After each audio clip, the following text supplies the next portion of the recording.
hello नमस्कार मो channel को आपन को स्वागत करुच्ची एवं गोटे इम्पोर्टेंट न्यूज़ पाई मो ये वीडियोटा अपलोड करिछि एंड आई थिंक एटा गोटे वैल्यूएबल वीडियो आपण मानक पई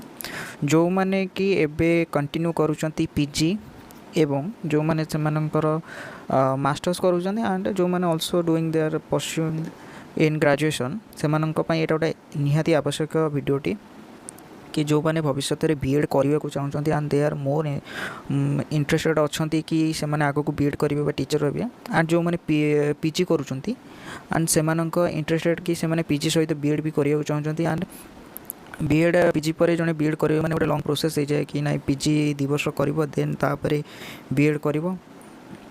सो यहाँ गोटे लंग प्रोसेस किंतु एबे सेमिति नहीं 2020 आमर जो एनईपी 2020 नुआ एजुकेशन पॉलिसी आसला से कहला कि 1 ईयर बीएड आसो 1 ईयर बीएड एबे आपण मैंने जानते कि आमर 2 ईयर बीएड चलची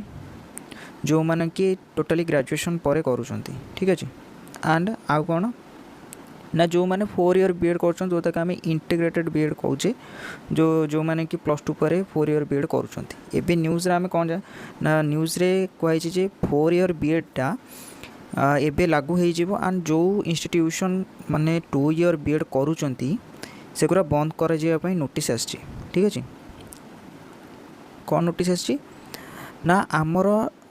4 ईयर बीएड को लागू करा एंड 2 ईयर बीएड आउ कंटिन्यू करबनी को इंस्टीट्यूशन ठीक अच्छे आपण मानकर डाउट थी कि 2 ईयर बीएड जो मैंने करें से कौन आउ माने से सर्टिफिकेट वैलिडिटी रहिबो एंड जो मैंने ग्रेजुएशन कर बीएड करें ना 2 इयर्स ठीक अच्छे आज ये वीडियो जाना प्रथम मो चैनल को सब्सक्राइब करनी ठीक अच्छे तो आगामी वीडियो जो इंपोर्टेंट रही स्टूडेंट मानक and all the beneficiary peoples से मो चैनल को सब्सक्राइब कर दिंतु ठीक अच्छे तो गोटे नोटिस भाइराल होची से नोटिस टू को आपण मानक को नहीं जाउची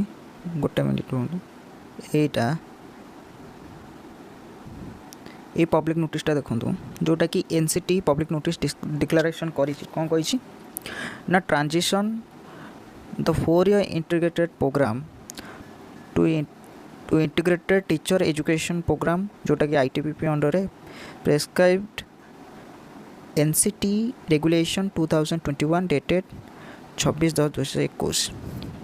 2021 यहाँ नोटिफाइड होता ठीक अच्छे तार आर्टिकल कि आमर इंटीग्रेटेड बीएड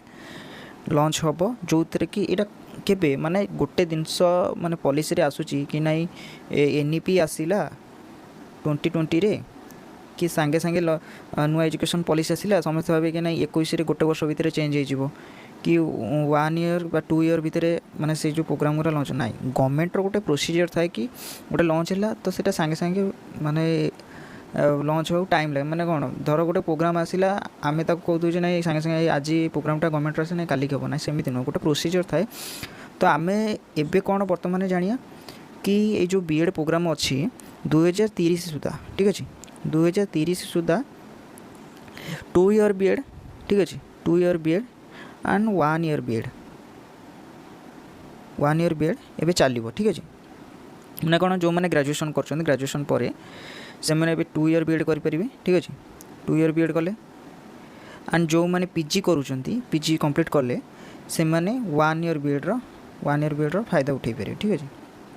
तापर जो मैंने भी माने एटा 2030 जो मैंने भावुं कि नहीं 2030 पर ए सर्टिफिकेटर बेनिफिशियरी को मिल ना हाँ मिल कहीं नुह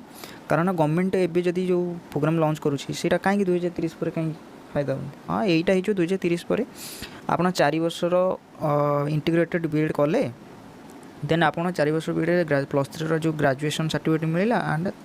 आपणकर बीएड सर्टिफिकेट मिलला ठीक अच्छे सेटा तो आग कथा अच्छी आप देखो ओडिशा रे एबे आपण माने भाबुते कि एबे बीएड लॉन्च हो गला कि 1 ईयर ना एबे किछि किछि यूनिवर्सिटी मानकर ट्रायल चलछि 1 ईयर बीएड जो माने पीजी करिथिबे ठीक अछि जो माने पीजी करिथिबे पीजी पर्टिकुलर जो माने करिथिबे से मानक पई 1 ईयर बीएड आसीबो